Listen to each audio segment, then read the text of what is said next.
He began pitching his securities exchange company to anyone who would listen, promising a 50% return on investment in just 45 days. In November 1903, a young Italian immigrant named Charles Ponzi stepped off a steamship into the cold air of Boston Harbor.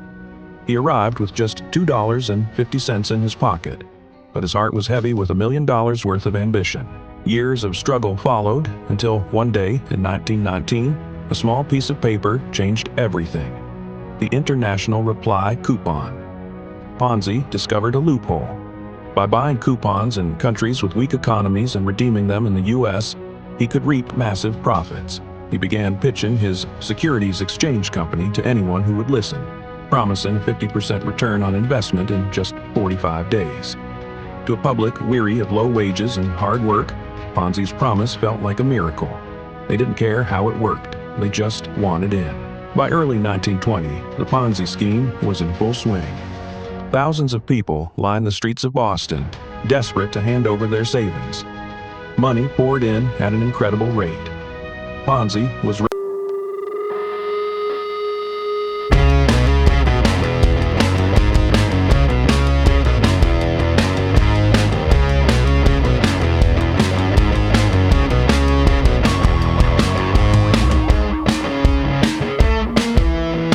image of the American dream realized. But beneath the surface, the math didn't add up. There weren't enough reply coupons in the world to cover the investments he claimed. In reality, Ponzi was using the money from new investors to pay off the old ones. It was a house of cards waiting for a breeze. The breeze came in the form of the Boston Post.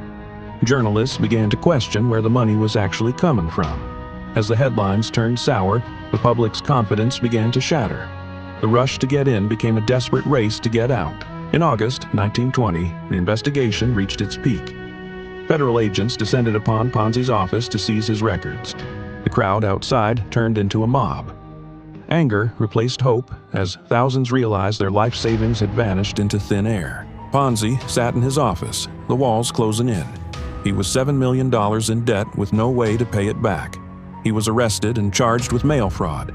The man who promised the world was now facing a lifetime behind bars. Behind the headlines were the victims.